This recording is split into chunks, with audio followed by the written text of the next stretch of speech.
Halo teman-teman, perkenalkan nama saya Natalia Yunita Rahma.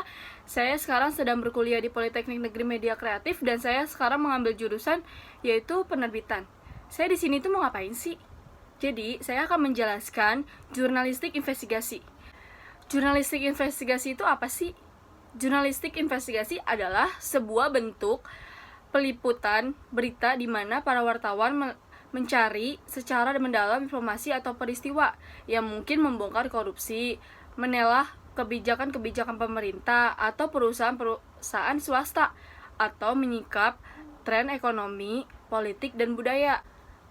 Dan unsur lainnya yang membedakan wartawan investigatif adalah adanya kerahasiaan dalam berita yang akan diliput dan adanya penggelakan terhadap wartawan yang akan meliput. Menurut kebanyakan wartawan, jika pejabat yang berwenang tidak menyembunyikan informasi, maka berita yang diliput bukanlah berita hasil investigasi. Lalu, memulai investigasi itu dimulai dengan datangnya panggilan dari telepon dari seseorang yang memberikan petunjuk tentang adanya kejanggalan di suatu instansi. Untuk mencari liputan investigasi itu tidak instan. Pertama, contohnya, kita itu harus mencari bukti. Kedua, kita harus mencari hingga laporan-laporan itu yang patuh dan pada standar akurasi dan kecukupan bukti. Dan sebuah investigasi itu merupakan hasil kerja produktif seorang jurnalistik atau tim jurnalis. Kalau untuk media memiliki sumber daya yang cukup, setelah mendapatkan petunjuk atau informasi awal mengenai masalah yang patut diinvestigasi, wartawan kemudian merumuskan hipotesis, menyusun pertanyaan-pertanyaan yang relevan, membuat rencana liputan, dan turun ke dalam lapangan. Harus mengumpulkan bukti-bukti yang diperlukan, melakukan observasi atau liputan lapangan, dan menganalisa sendiri temuannya. Nah, lalu dalam pengertian lainnya, wartawan investigasi itu juga berlaku sebagai ilmuwan jurnalistik.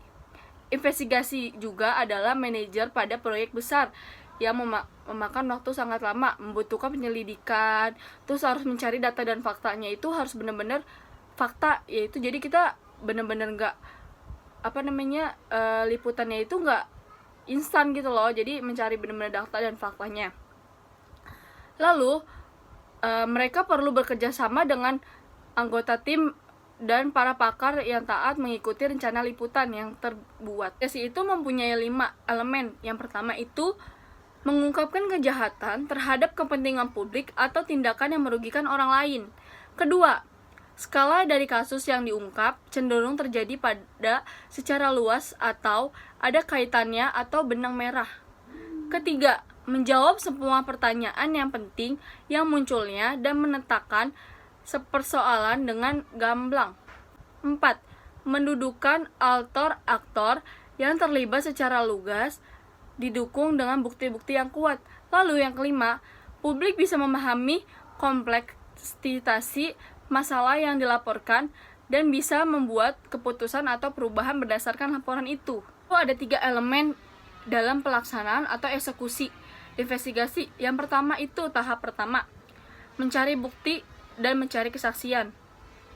Jadi setiap kita mencari informasi tentang sesuatu investigasi itu kita harus mencari bukti dan mencari kesaksian. Harus ada saksi atau ada bukti yang tepat. Kedua itu mencari dokumen atau mencari seseorang, yang bisa dibilang menelusuri orang.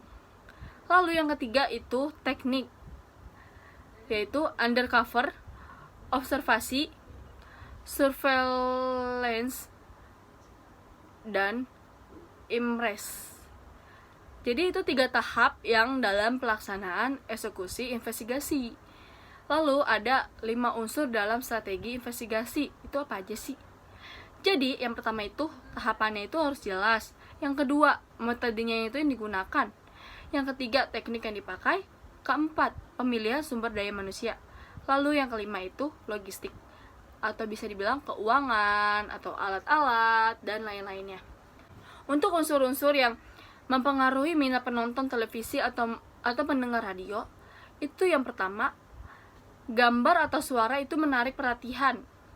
Lalu yang kedua itu relevansi berita dengan kehidupan mereka sehari-hari. Ketiga, mengantar cerita yang memikat. Keempat, otoritas, presenter atau aktor yang mengantarkan ceritanya itu dengan jelas dan dapat dimengerti. Lalu untuk teknik investigasi itu memiliki 3 teknik, yaitu penyamaran.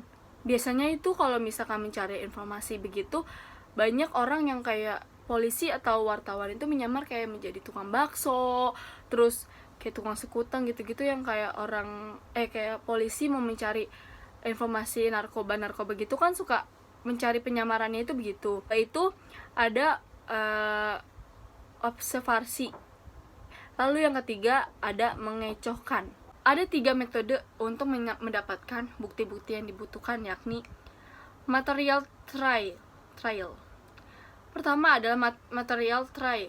Dokumen baik cetak maupun digital, foto, rekaman, video, atau audio yang bisa diperoleh dari materi yang telah ada maupun hasil kerja lapangan jurnalistik. Lalu yang kedua, people try, mengenali informasi dari berbagai orang yang pernah mengalami atau terlibat dalam peristiwa. Lalu yang ketiga, money try, itu menelusuri aliran uang dan sumbernya. Contohnya itu mencari bukti fisik. Lalu ini ada contoh berita investigasi. Kembali lagi bersama saya Rahmat Darmawan. Kali ini kita akan melihat sebuah investigasi terhadap pencemaran lingkungan yang akan dilaporkan oleh saudara Sahrul. Padanya saya persilakan. Assalamualaikum warahmatullahi wabarakatuh. Kembali lagi bersama saya Sahrul di acara investigasi lingkungan. Kali ini saya sedang berada di sebuah kali yang bernama Kali Kecil, yang terletak di sebuah desa yang bernama Gondrong, Kelurahan Cipondo, Kecamatan Cipondo, Kota Tangerang, Banten. Kali ini tim investigasi akan mencoba menginvestigasi lingkungan yang dimana kali tersebut sudah tercemar oleh limbah-limbah pabrik maupun limbah-limbah perumahan dan limbah-limbah yang lain sebagainya. Dan limbah-limbah ini menyebabkan kali tersebut menjadi tercemar dan juga menjadi wabah-wabah penyakit di kampung ini. Berikut adalah liputan dari tim investigasi lingkungan. Kali kecil, itulah namanya. Dahulu kali ini adalah sebuah sumber mata air bagi warga sekitar.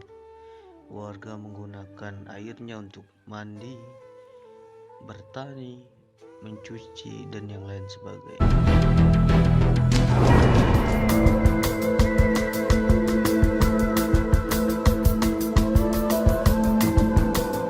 Peliputan investigasi memang salah satu metode pencarian berita yang tergolong rumit dan mengandung resiko. Selain membutuhkan kemampuan yang mumpuni, peliputan ini juga kerap menyerempet bahaya, mulai dari ancaman gugatan hukum kepada institusi media hingga keselamatan jurnalis secara pribadi. Di tengah derasnya keterbukaan atas informasi dan perlindungan terhadap kemanusiaan ini, kekerasan terhadap wartawan dan media acap kali masih terjadi. Lembaga Bantuan Hukum atau LBH Pers mencatat sedikitnya 4 wartawan terbunuh di tahun 2010 akibat pemberitaannya. Bukan hanya itu, dari bulan Januari hingga Mei 2011 saja, 37 orang wartawan mengalami tindak kekerasan. Saya melihat ya kalau di tingkat kekerasan di daerah yang cukup tinggi, terutama di daerah konflik. Kalau di Jakarta ya trennya lain. Kalau di ibu kota itu lebih ke arah masalah jalur hukum. Ketika orang merasa dirugikan, merasa itu langsung gugat secara perdata atau melaporkan kepada pihak kepolisian. Sementara di daerah masih terjadi cara main hakim sendiri ya. Yang kami lihat contoh yang di Palu, kantor AJI diserang oleh sekelompok orang, di Ambon, di Papua. Oke, sekian dari saya. Kurang lebihnya mohon maaf. Wassalamualaikum warahmatullahi wabarakatuh. Dadah teman-teman.